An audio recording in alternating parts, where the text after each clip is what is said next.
Hello student, welcome to my channel basic study note. This is Sanjay Saini. Student, आज जो हमारा topic होगा chapter 4 के पार्ट 3 से रिलेटेड होगा, जिसमें हम आपको जनरल एंट्री कराएंगे। ठीक है, जनरल एंट्री के आज कुछ नए टॉपिक होंगे, उस टॉपिक को आप ध्यान से समझिएगा। ठीक है, और वीडियो को कंटिन्यू देखिएगा ताकि आपको वीडियो अच्छे से समझ में आए। तो चलिए देखते हैं इस क्वेश्चन को किस तरीके से करना है, जनरल एंट्री किस तरीके से बनाते हैं। तो स्टूडेंट, आज का जो क्वेश्चन होगा हमारा क्वेश्चन नंबर 5 होगा। निम्नलिखित लेन देनों की मेरठ क्लास हाउस के जर्नल में प्रविष्टि कीजिए। ठीक है, 2020 मार्च की सारी डेट दे रखी है। तो मार्च 1 में नगद पूंजी से व्यापार प्रारंभ किया 5,000 रूपये में। मार्च 2 में विज्ञापन व्यय किया दिया 20 रूपये। मार्च 3 में दे रखा है नगद माल खरीदा 2,000 रूपये। मार्च 4 में दे रखा है भोलेनाथ को माल खरीदने का कमीशन दिया 40 रूपये। मार्च 6 में श्याम सुंदर को उधार माल बेचा 1400 रूपये। मार्च 25 में माल दान में दिया 30 रूपये। मार्च 27 में विविध व्यय किए 100 रूपये। मार्च 8 में सुंदरलाल से उधार किया 600 रूपये। मार्च 10 में सुंदरलाल का हिसाब चुकता किया 595 रूपये।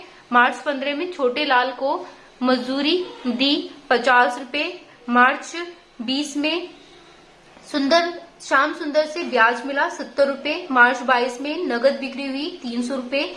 मार्च 31 मुन्नालाल मुनीम को वेतन चुकाया 75 रूपये। मार्च 31 ज्वार को नगद माल बेचा 450। ठीक है, तो ये सारी एंट्री हमारी क्वेश्चन नंबर 5 की है आज जो हम समझेंगे। ठीक है, तो इन्हीं क्वेश्चन को हम करेंगे जनरल प्रविष्टियां। ठीक है, तो इसे इंग्लिश में क्या बोलते हैं, जनरल एंट्री। तो चलिए इसका सॉल्यूशन करते हैं स्टूडेंट।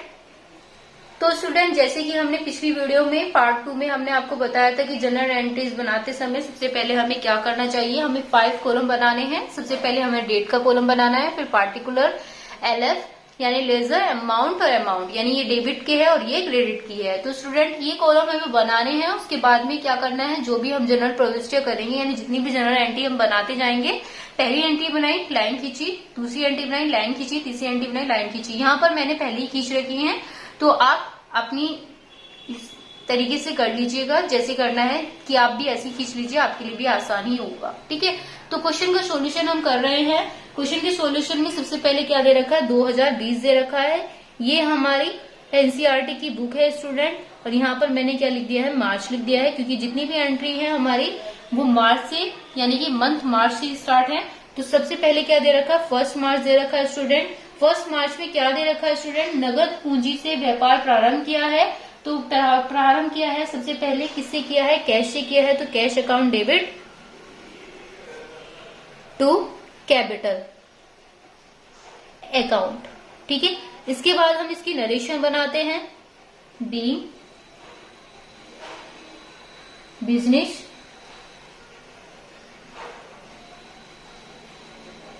स्टार्टेड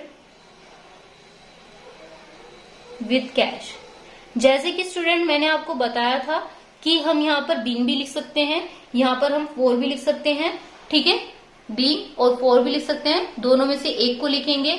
तो इसी तरीके से हमने यहाँ पर लिख दिया। ठीक है, अब इसकी अमाउंट जो है वो हम दोनों साइड लिखेंगे, डेबिट में भी क्रेडिट में भी। कितनी अमाउंट दे रखी है स्टूडेंट, हमारी 5000 दे रखी है। 5000 हमने डेबिट में भी डाल दी और हमने क्रेडिट में भी लिख दी है। ठीक है, अब स्टूडेंट नेक्स्ट में हम देखेंगे, मार्च 2 में दे रखा है, तो मार्च के लिए हमने यहाँ पर इस तरीके से डैश लगा दिया है। फिर नेक्स्ट की हमने क्या लिख दिया, 2 मार्च। ठीक है, विज्ञापन दिया, विज्ञापन को स्टूडेंट इंग्लिश में क्या बोलते हैं, एडवर्टाइज। ठीक है, तो एडवर्टाइज हम यहाँ पर इंग्लिश में लिख देंगे, advertise account debit to advertisement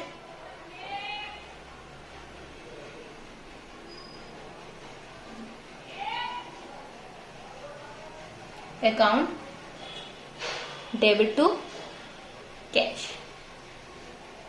ठीक है, जैसे मैंने कहा था कि हम यहाँ पर बीइंग भी लिख सकते हैं, 4 भी लिख सकते हैं। Being advertisement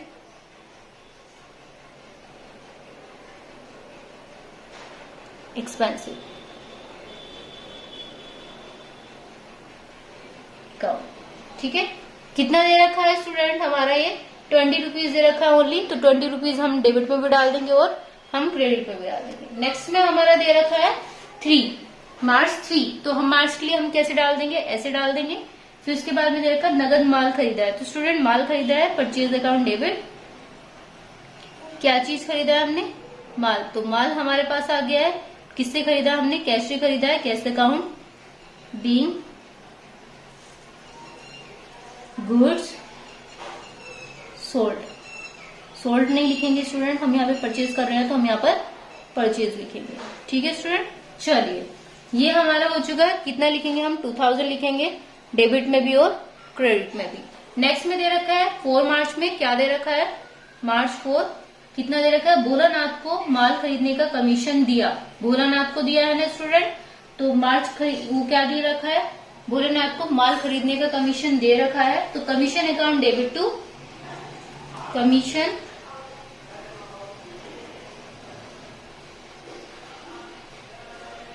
account debit to cash account. ठीक है स्टूडेंट, इसकी हम नरेशन भी बना लेंगे स्टूडेंट। यहां पर being commission paid to Bholanath. ठीक है स्टूडेंट, भोलानाथ। यहां पर आगे हम लिख सकते हैं इन कैश भी लिख लेंगे। तो इसकी जो अमाउंट है स्टूडेंट वो कितनी है कमीशन की? ओनली 40 रुपीज है। तो 40 रुपीज हमने यहाँ पर भी लिख दिया, 40 रुपीज हमने यहाँ पर भी लिख दिया। इतना आप सभी को समझ में आया? चलिए नेक्स्ट में देखते हैं स्टूडेंट। नेक्स्ट में दे रखा है 6 मार्च। 6 मार्च में उसने क्या बोला था? श्याम सुंदर को उधार माल बेचा है। किसको बेचा है स्टूडेंट? श्याम सुंदर को। कौन सी डेट में बेचा है? 6 मार्च में बेचा है। तो मैंने यहाँ पर 6 मार्च लिख दिया है स्टूडेंट। 6 मार्च में श्याम सुंदर को बेचा है, तो श्याम सुंदर हम ऊपर लिख देंगे। श्याम सुंदर को मिला है, जिसको मिलता है तो उसको हम क्या कर देते हैं? डेबिट कर देते हैं स्टूडेंट। डेबिट टू बेचा है ना, तो बेचने को क्या बोलते हैं? सेल बोलते हैं। ठीक है, इसकी नरेशन बना लेते हैं। Being goods purchase on credit, sorry being goods sold कर लेते हैं, क्योंकि बेचा है ना, सोल्ड कर लेते हैं। यहाँ पर सोल्ड टू हिम कर देते हैं। हिम यानी कि हिम कौन है यहाँ पर? श्याम सुंदर है। ठीक है, श्याम सुंदर को बेचा है। कितने रुपए में बेचा है? 1400 रुपए में बेचा है। तो स्टूडेंट हम यहाँ पर 1400 रुपए लिख देंगे, डेबिट में भी और कहाँ पर लिखेंगे? क्रेडिट में भी लिख देंगे। नेक्स्ट में स्टूडेंट क्या दे रखा है? 8 मार्च दे रखा है, तो हम यहाँ पे 8 मार्च लिख लेंगे। क्या दे रखा है उसने? माल दान में दिया। तो माल कोई भी दान दे, सॉरी 8 में दे रखा है, तो 8 मार्च में सुंदर लाल से उधार क्रिय किया है। तो सुंदर लाल को उधार किया है, तो हम यहाँ पर क्या लिखेंगे? सुंदर लाल को क्रय करा है। तो क्रय करा है, उधार किया है, तो सुंदर लाल का नाम भी आना है इसमें। से किया है ना, तो परचेजेस अकाउंट डेबिट। सुंदर लाल से किया है, तो सुंदर लाल को क्या कर देंगे? टू में कर देंगे, टू सुंदर लाल। ठीक है स्टूडेंट, चलिए अब उसकी नरेशन भी बना लेते हैं। Being good purchase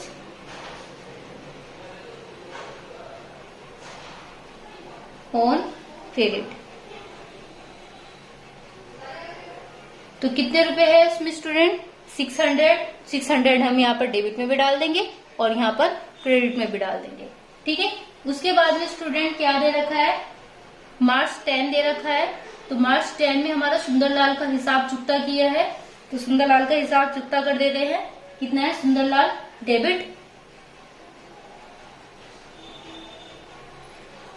debit to cash account. Student हम यहाँ पर डिस्काउंट भी दिखाएंगे। डिस्काउंट का हम यहाँ पे मीनिंग दिखाएंगे आपको, किस तरीके से क्यों आया डिस्काउंट यहाँ पर। इससे पहले हम नरेशन बना लेते हैं। बीइंग कैश पेड टू सुंदर लाल एंड डिस्काउंट। डिस्काउंट को यहाँ मैं शॉर्ट में लिख रही हूँ क्योंकि आगे जगह नहीं है। ठीक है, और यहाँ पर मैंने रिसीव लिख दिया है। ठीक है स्टूडेंट, इतना आप सभी को समझ में आया? तो स्टूडेंट ये चीज यहाँ पर दिखाई गई है। अमाउंट लिखने से पहले मैं यहाँ पर क्वेश्चन को दिखा देती हूँ कि सुंदरलाल का डिस्काउंट क्यों आया है। तो स्टूडेंट यहाँ पर आप देख रहे होंगे सुंदरलाल ने उधार किए क्या 8 मार्च में, कितने रुपए का? 600 रुपए का। लेकिन उसने हिसाब चुकता किया है कितने रुपए का? 595 रुपए का। ठीक है, तो 600 रुपए में कितने रुपए की कमी है? यहाँ पर 5 रुपए की कमी है, जो सुंदरलाल ने ही हिसाब चुकता किया है। ठीक है, तो 5 रुपए जो आएंगे वो डिस्काउंट के नाम से आएंगे और 595 जो आएंगे वो कैश के नाम से आएंगे। दोनों को जोड़ करके तब जाकर के उनकी अमाउंट को दिखाएंगे। चलिए शो करके दिखाते हैं।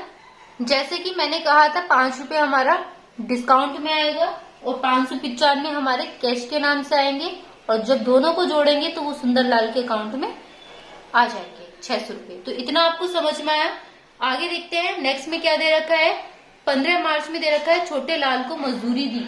किसमें दे रखा है? 15 मार्च को। तो 15 मार्च में यहाँ पे लिख देती हूँ, छोटे लाल को दी है ना स्टूडेंट, मजदूरी दी है, तो मैं यहाँ पर क्या लिख देती हूँ? वेजेस अकाउंट डेबिट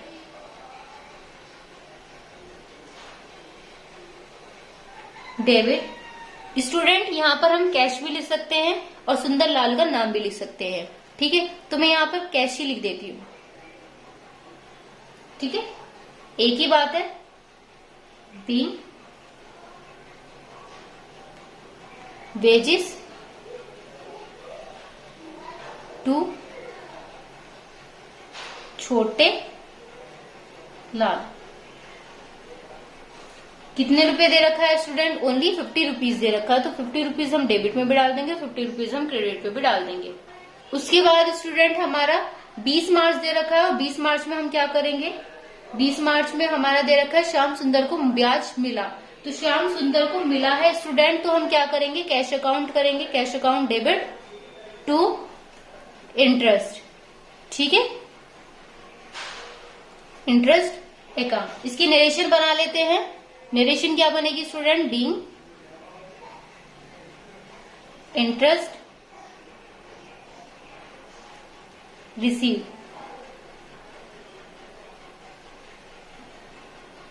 कितना है स्टूडेंट? ओनली 70 रुपीज दे रखा है हमारी बुक में, तो 70 रुपीज हमने यहाँ पर डाल दिया है। इतना आप सभी को समझ में आया। चलिए नेक्स्ट में करते हैं। नेक्स्ट एंट्री क्या है हमारी? नेक्स्ट में दे रखा है हमारा 25 मार्च। ठीक है, तो 25 मार्च में दे रखा है माल दान में दिया। तो 25 मार्च में माल दान में दिया है, तो हम यहाँ पर डाल देंगे। लेकिन उससे पहले हमारे स्टूडेंट 22 भी दे रखा है, 22 मार्च में नगद बिक्री हुई है, तो 22 मार्च की हम पहले डालेंगे यहाँ पर अमाउंट। ठीक है स्टूडेंट, चलिए तो 22 मार्च में यहाँ पर लिख देती हूँ 22 मार्च। ठीक है, 22 मार्च में क्या दे रखा है स्टूडेंट हमारा? कैश अकाउंट डेबिट, यानी कि माल जब हम बेचेंगे तो हमें क्या मिलेगा? कैश मिलेगा टू सेल अकाउंट। ठीक है, इसकी नरेशन भी डाल देंगे student. Being goods sold for cash account. ठीक है, कितने रुपए है? ओनली 300 रुपीज है, जो हम डेबिट में भी डालेंगे और क्रेडिट में भी डालेंगे। उसके बाद में स्टूडेंट 25 मार्च दे रखा है। 25 मार्च में उसने बोला है श्याम सुंदर माल दान में दिया। तो माल दान में दिया है, तो क्या करेंगे हम? Charity account debit, charity account debit to purchases account. ठीक है, फिर हम क्या लिखेंगे? For goods. फॉर मैंने कहा था बीइंग भी लिख सकते हैं, फॉर भी लिख सकते हैं, तो मैं यहाँ पर लिख देती हूँ ताकि आप कंफ्यूज ना हो दोनों चीज। यहाँ पर goods given away in charity. इतना आपको समझ में आया? कितने रुपए आना है स्टूडेंट? 30 रुपए। 30 रुपए हमारा डेबिट में है और 30 रुपए हमारा किस में है? क्रेडिट में है। ठीक है स्टूडेंट, चलिए अब उसके बाद में है 27 मार्च। 27 मार्च में क्या दे रखा है स्टूडेंट? विविध व्यय किए। विविध व्यय को मिसलेनियस या फिर मिसलेनियस भी बोलेंगे, miscellaneous expenses account debit to cash account. ठीक है, इसके बाद हम नरेशन क्या बनाएंगे? बी मिससेल्सनियस एक्सपेंसेस पेड। ठीक है, कितने रुपए अमाउंट दे रखी है हमारी? बुक में 100 रुपीज दे रखी है, तो 100 रुपीज हम यहाँ पर डाल देंगे, डेबिट में भी और क्रेडिट में भी। ठीक है स्टूडेंट, चलिए अब नेक्स्ट में देख लेते हैं हमारा क्या दे रखा है। 31 मार्च दे रखा है स्टूडेंट। 31 मार्च में दे रखा है मुन्ना लाल मुनीम को वेतन चुकाया है, तो क्या लिखेंगे हम यहाँ पर, salaries account debit to cash account. ठीक है स्टूडेंट, फिर हम क्या लिखेंगे, being salaries paid to Munna Lal.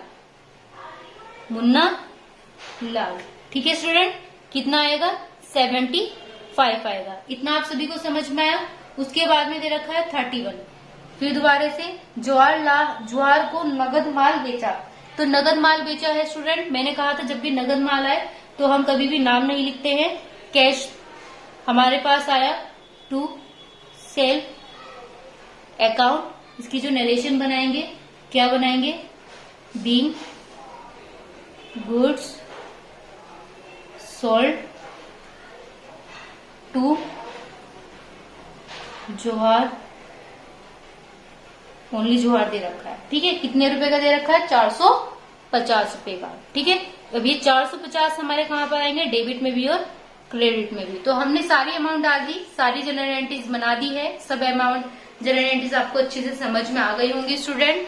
ठीक है, अब इन्हीं एंट्रीज में जितनी भी अमाउंट है हमारी, उन सबको हम ऐड करेंगे, तब जाकर के हम क्या लिखेंगे स्टूडेंट, हमारा क्या आएगा, ग्रैंड टोटल निकल कर आएगा। क्या आएगा निकल करके, ग्रैंड टोटल। चलिए, तो हमारी क्या क्या अमाउंट दे रखी थी, 5000, 20, 2000, 40, 1400, 600, 600 एंड नेक्स्ट 40, 70, 300, 30, 100, 75 और दे रखा है लास्ट हमारा 450। तो स्टूडेंट इसका जो टोटल आ रहा है, बिल्कुल करेक्ट जो हमारा निकल के आ रहा है, वो हमारा कितना है, 10,735 जो हमारा टोटल आ रहा है। ठीक है स्टूडेंट, तो हमने यहाँ पर वो टोटल लिख दिया, दोनों साइड के इक्वल आ रहा है, तो दोनों साइड हमने इक्वल लिख दिया है 10,735। इसको हिंदी में बोलेंगे 10,735। ठीक है, तो स्टूडेंट ये था हमारा आज का क्वेश्चन, जो आपने अच्छे से समझा। ये हमारी जनरल एंट्रीज थी जो आपको समझ में आई होगी। चलिए देखते हैं हमारा नेक्स्ट में क्या दे रखा है। स्टूडेंट ये हमारी बुक का नेक्स्ट क्वेश्चन है, जो कि आप देख रहे हैं, क्वेश्चन नंबर 6। निम्न जनरल लेखों को शुद्ध कीजिए, यदि वे अशुद्ध हैं तब अपने उत्तर के पक्ष में कारण भी लिखिए। ठीक है, तो स्टूडेंट मैं इस क्वेश्चन को कराकर दिखाऊंगी। ठीक है, आपको यहाँ पर दिखाई दे रहा होगा कि एक एंट्री बनी हुई है, राम प्रसाद डेबिट, यानी इंग्लिश में मैं बता रही हूँ, यहाँ पर इसको ऋणी बोलते हैं। फिर ये क्या है, रोकड़ खाता है, इसको कैश बोलते हैं। ठीक है, राम प्रसाद को वेतन भुगतान में दिया, ये हमारी एक तरीके से एंट्री थी जिसे हमें सोल्व करना था। और इन्होंने क्या बना रखी है यहाँ पर, राम प्रसाद डेबिट टू रोकड़ खाते का। ठीक है, तो राम प्रसाद यहाँ पर दे रखा है, तो हमें क्या बनानी थी यहाँ की एंट्री, वेतन भुगतान दिया। ठीक है, तो वेतन दिया है, तो यहाँ पर क्या लिखना है स्टूडेंट, राम प्रसाद की जगह पर हमें सैलरी लिखनी है। ठीक है, क्या लिखनी है, सैलरीज, हिंदी में क्या बोलते हैं उसको, वेतन बोलते हैं। ठीक है, तो यहाँ पर क्या आना था, वेतन आना था। ठीक है, वेतन ऋणी टू रोकड़ खाते का। ठीक है, तो क्या करोगे, salaries account debit to cash account. ये हमारी यहाँ पर एंट्री बनी थी। रीजन क्या था, उसने राम प्रसाद को क्या नाम, वेतन दिया था। ठीक है, तो राम प्रसाद का नाम दे दिया, लेकिन उसने क्या करा, वेतन का भुगतान दिया है। किसका दिया है, वेतन का, तो वेतन का यहाँ पर ये आना है। ठीक है, नेक्स्ट में हमारा क्या दे रखा है, इसे ध्यान से समझिएगा इस क्वेश्चन को। माल खाता ऋणी प्रेम शंकर का, तो किसका बनाया है इसने, प्रेम शंकर से नगद माल खरीदा। तो स्टूडेंट मैंने क्या बताया था आपको, जब भी कोई नगद आ जाए लिखा हुआ, तो उसमें क्या है, नाम नहीं आता। क्या नहीं आता, उसमें नाम नहीं आता। तो माल खाता तो बिल्कुल सही है, प्रेम शंकर की जगह पर क्या आना है स्टूडेंट, प्रेम शंकर की जगह पर क्या आना है, रोकड़ खाता आना है। क्या आना है, रोकड़ खाता। तो यहाँ पर रोकड़ खाता आना है। इतना आपको समझ में आया। इसे यदि हमें इंग्लिश में बनाना है, तो इंग्लिश में कैसे बनाएंगे स्टूडेंट, परचेजेस डेबिट टू, यहाँ पर अकाउंट लगा लेना, कैश अकाउंट। ठीक है, यदि इंग्लिश में बनाना चाहते हो तो आप इंग्लिश में बना सकते हो, बाकी हिंदी में मैं आपको समझा ही रही हूँ। फिर इसके बाद में दे रखा है थर्ड वाले में, जय भगवान से नगद फर्नीचर खरीदा है। तो स्टूडेंट इसका क्या बना रखा है इन्होंने, फर्नीचर खाता ऋणी टू जय भगवान बना रखा है। तो मैंने आपको क्या बताया था, जहां पर भी नगद आ जाए वहां पर हमारा कभी नाम नहीं आता है।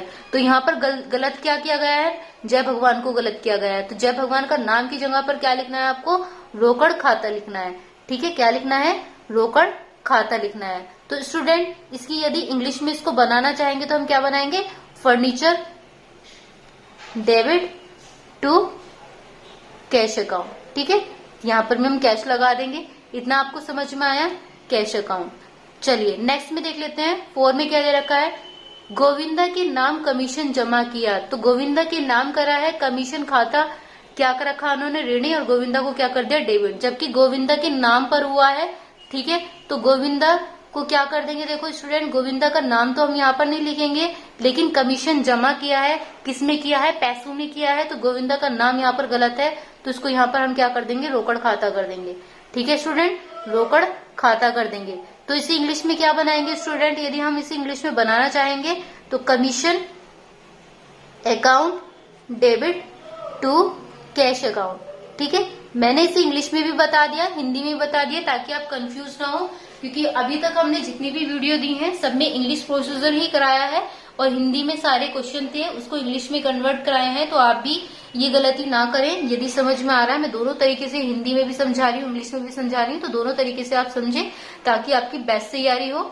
फिर इसके बाद में दे रखा है 5th में, सामान्य बीमा प्रीमियम खाता ऋणी बैंक खाता। तो इसमें क्या दे रखा है, व्यापार के स्वामी ने जीवन बीमा प्रीमियम दिया। तो स्टूडेंट जब हमने प्रीमियम दिया है, जीवन बीमा प्रीमियम, तो किस रूप में दिया है, व्यापार के स्वामी ने हमें कैश के रूप में दिया है। जबकि इन्होंने क्या लिख रखा है, यहाँ पर बैंक खाता लिख रखा है। तो बैंक खाता क्या हो गया, गलत हो गया। तो हमें कैश को क्या लिखते हैं, हम रोकड़ खाता हिंदी में लिखते हैं, रोकड़ खाता। ठीक है, तो यहाँ पर इंश्योरेंस को क्या लिखते हैं हम, इंश्योरेंस यदि हम बनाना चाहेंगे तो बीमे को क्या बोलते हैं, इंश्योरेंस डेबिट टू, और इसे रोकड़ खाते क्या बोलेंगे, कैश बोलेंगे। यदि हम इस एंट्री को बनाना चाहेंगे तो इंग्लिश में कैसे बनाएंगे, insurance account debit to cash account. ठीक है स्टूडेंट, इतना आपको समझ में आया। इसमें क्या गलती थी, बैंक खाते को उसने कर दिया, क्योंकि व्यापार का स्वामी जो था वो जीवन बीमा प्रीमियम दिया, व्यापार के स्वामी ने वो किस में दिया, कैश के रूप में दिया। ठीक है, अब देख लीजिए नेक्स्ट में क्वेश्चन नंबर 6 दे रखा है, नगद माल बेचा है और व्यापारी छूट प्रदान की। तो स्टूडेंट नगद माल बेचा है और व्यापारी छूट, हमेशा याद रखना जो व्यापारी छूट होती है वो हमारी वास्तविक छूट होती है, इसका लेखा हम नहीं करते हैं। तो यहाँ पर ये लेखा गलत हुआ है स्टूडेंट, तो इस लेखा को हम नहीं करेंगे। ओनली क्या करेंगे, नगद माल बेचा, यानी कि कैश अकाउंट डेबिट टू माल खाता। ठीक है स्टूडेंट, तो यहाँ पर ये चीज नहीं आनी है। फिर इसके बाद में क्वेश्चन नंबर 7 में दे रखा है, रोकड़ खाता रामलाल का। तो रामलाल को नगद माल बेचा है स्टूडेंट, कैश अकाउंट डेबिट, नगद माल। मैंने कहा था जब भी नगद आ जाए वहां पर नाम नहीं आता है, वहां पर क्या आता है, रोकड़ खाता आता है। तो रोकड़ खाता यहाँ पर हम लिख देंगे। और यदि हमें इसे इंग्लिश में एंट्री बनानी है तो हम यहाँ पर रोकड़ खाता नहीं लिखेंगे, रोकड़ खाते की जगह पर स्टूडेंट यहाँ पर सेल लिखे, क्योंकि हमने माल बेचा है। ठीक है, तो यहाँ पर लिखेंगे बेचा, बेचना। ठीक है, तो यहाँ पर बेचने को क्या बोलते हैं, सेल बोलते हैं। अगर इसे इंग्लिश में बनाएंगे तो cash account debit to sale लिखेंगे। ठीक है स्टूडेंट, तो कोई कंफ्यूजन नहीं था, यहाँ पे आपको ये समझ में आई गई होगी सारी एंट्री। तो ये था हमारा क्वेश्चन नंबर 5, जिसमें सिर्फ क्या करना था, शुद्ध जो एंट्री हमारी अशुद्ध थी उसको शुद्ध करके बताना था, रीजन सहित बताना था। तो हमने रीजन भी बताया क्यों गलत है। यहाँ पे नगद था, जैसे कि हमने बताया कभी भी नाम जो है अगर नाम आ रहा है और नगद माल बोल दिया है तो नगद लिखा हुआ आ जाए वहां पर नाम कभी नहीं आता है, उसकी जगह पर आगे वाले जो लिखा हुआ है उसे बेचना, यहाँ पर ये लिखेंगे। और इसका रीजन हमारा ये होगा जो आपने अभी समझा स्टूडेंट। ठीक है स्टूडेंट, इतना आपको समझ में आया। अब स्टूडेंट नेक्स्ट में भी समझ लेते हैं क्वेश्चन नंबर 7, निम्नलिखित लेखे अशुद्ध है, इन्हें शुद्ध करके लिखिए। तो हमारा यहाँ पर ये दे रखा है स्टूडेंट, वीडियो को कंटिन्यू देखें तभी वीडियो समझ में आएगी। अगर आपने कंटिन्यू नहीं देखे, कुछ छूट गया तो आपको समझ में नहीं आने वाला कुछ भी, तो इसलिए कंटिन्यू देखा करें वीडियो को ताकि आपको अच्छे से समझ में आए। तो ये भी एंट्री, इस एंट्री में भी यही पूछा है कि अशुद्ध को शुद्ध करना है। तो अशुद्ध एंट्री बनी हुई है, हो सकता है अशुद्ध एंट्री में हमारी अमाउंट गलत हो या फिर हमारी जनरल एंट्री गलत हो। ठीक है, तो हमें क्या करना है, हरि को नगद माल बेचा, हरी को नगद माल बेचा, जैसे कि मैंने बताया था कि अगर नगद लिखा हुआ आ जाए तो उसमें नाम नहीं आता है, और यहाँ पर क्या लिख रखा है, नाम लिख रखा है। तो क्या गलती कर दी है उन्होंने, नाम लिख करके गलती कर दी है। तो हम यहाँ पर क्या लिखेंगे स्टूडेंट, यहाँ पर हम रोकड़ लिखेंगे, क्योंकि माल बेचा है, रोकड़ खाता, डेबिट टू माल खाता। तो अगर हम इसे इंग्लिश में बनाना चाहेंगे स्टूडेंट, तो हम क्या बनाएंगे इंग्लिश में, cash account debit to sale account. ठीक है, ये हम इसे इंग्लिश में बनाएंगे। स्टूडेंट दूसरी गलती क्या है, यहाँ पर 200 रुपए दे रखा है और लिख कितना रखा है, 1200 रुपए। तो हमें यहाँ पर कितने लिखने हैं, 200 रुपए लिखने हैं। कितना रुपए लिखना है, 200 रुपए। तो ये 1200 रुपए हम इसमें नहीं लिखेंगे, गलती हमारी क्या हो गई, 1200 रुपए की हमें लिखना कितना है, 200 रुपए। ठीक है स्टूडेंट, चलिए सेकंड वाला देखेंगे। प्रेम को उधार माल बेचा, प्रेम को उधार माल बेचा है भाई, यहाँ पर बेचना लिखा है, ठीक है, माल बेचा, प्रेम को बेका है, यहाँ पर उल्टा कर दिया, माल को प्रेम को बेका है। ठीक है, तो हम क्या करेंगे, प्रेम को बेका है तो प्रेम को क्या करते हैं हम हमेशा डेबिट करते हैं। तो प्रेम हमारा क्या आ जाएगा, ऊपर आ जाएगा, और माल खाता कहाँ पर आ जाएगा, नीचे आ जाएगा। माल खाता ये उल्टा बना रखा है, ये चीज तो हमारी ऊपर आनी है और ये चीज हमारे नीचे आनी है। तो प्रेम को तो कर दिया हमने डेबिट और माल खाते को कर दिया हमने क्रेडिट। ठीक है, माल खाता। यदि हमें इसे इंग्लिश में बनाना है तो स्टूडेंट हम कैसे बनाएंगे, प्रेम डेबिट टू सेल अकाउंट। ठीक है, क्योंकि माल बेचा है। अब ये कितना दे रखा है स्टूडेंट, 300 रुपए दे रखा है, और ये अमाउंट कितनी दे रखी है, 1300 की। तो ये अमाउंट तो गलत लिख दिया उन्होंने, कितनी दे रखी है, 300 की। तो हम यहाँ पर 300 लिखेंगे। इतना आपको समझ में आया। तो करेक्ट कौन सी एंट्री है हमारी, 300 रुपए अमाउंट हमारी एंट्री सही है। तो रामू को ब्याज दिया कितने रुपए का, 10 रुपए का रामू को दिया है स्टूडेंट। तो रामू डेबिट टू रोकड़ खाता इन्होंने लिख रखा है। तो गलती क्या कर दी, रामू को क्या दिया स्टूडेंट, ब्याज दिया। तो रामू की जगह पर क्या आना है स्टूडेंट, ब्याज आना है। यहाँ पर ब्याज लिखेंगे, ये हमारी गलती है, क्योंकि कोई भी यदि हमारी कोई दो चीज आ जाए तो हम बाद वाली चीज यहाँ पर लिख देते हैं ब्याज, इंटरेस्ट, यानी जो चीज दिया गया है वो हमारा ब्याज दिया गया है, सबसे ज्यादा जो मेन है। तो अब इसे अगर हम इंग्लिश में बनाना चाहे तो स्टूडेंट कैसे बनाएंगे, interest account debit to cash account. ठीक है स्टूडेंट, इसे इन एंट्रियों को हम शुद्ध से अशुद्ध से शुद्ध कर रहे हैं। अब यहाँ पर कितना दे रखा है, 10 रुपए दे रखा है, और गलती क्या कर रखी है उन्होंने, 20 रुपए लिख करके गलती कर रखी है। तो कितने रुपए लिखना है आपको, 10 रुपए लिखना है। जो करेक्ट है वो क्या है हमारा, 10 रुपए अमाउंट है। ठीक है, आपको इतना समझ में आया। अब फोर्थ वाले में भी देख लेते हैं स्टूडेंट। राम ने 14,000 रोकड़ और 11,000 के माल से व्यापार आरंभ किया है। ठीक है, अब 14,000 रुपए तो रोकड़ है और माल जो आरंभ किया है वो हमने 11,000 रुपए का किया है। तो स्टूडेंट हमेशा याद रखें, जब भी कोई है हम किसी के नाम से व्यापार आरंभ नहीं करते हैं। व्यापार आरंभ जो करते हैं वो पूंजी से करते हैं। किससे करते हैं, पूंजी से। तो रोकड़ खाता, माल खाता, ये दोनों तो ठीक है। हमारी ये क्या गलती हुई है, पूंजी खाता। यहाँ पर क्या आना था, पूंजी खाता आना था। अब हम इसे इंग्लिश में क्या लिखेंगे, कैश अकाउंट डेबिट, ठीक है, goods account debit to capital account. इतना आपको समझ में आ गया। अब स्टूडेंट यहाँ पे 14,000 है, यहाँ पे 11,000 है। 14,000 11,000 इन दोनों को जब जोड़ेंगे तो हमारा कितना है, 25,000। ये सब हमारी करेक्ट है। ठीक है, तो हमें इन चीजों को चेंज करने की जरूरत नहीं है। इतना आपने समझ लिया है। ठीक है, तो ये थी आज का हमारी एंट्री। तो स्टूडेंट आज की वीडियो यदि आपको पसंद आई है तो वीडियो को लाइक कीजिए, सब्सक्राइब कीजिए, जितना ज्यादा से ज्यादा हो सके शेयर कीजिए अपने साथ वालों को। ठीक है, और वीडियो को सब्सक्राइब करना ना भूले। Thank you.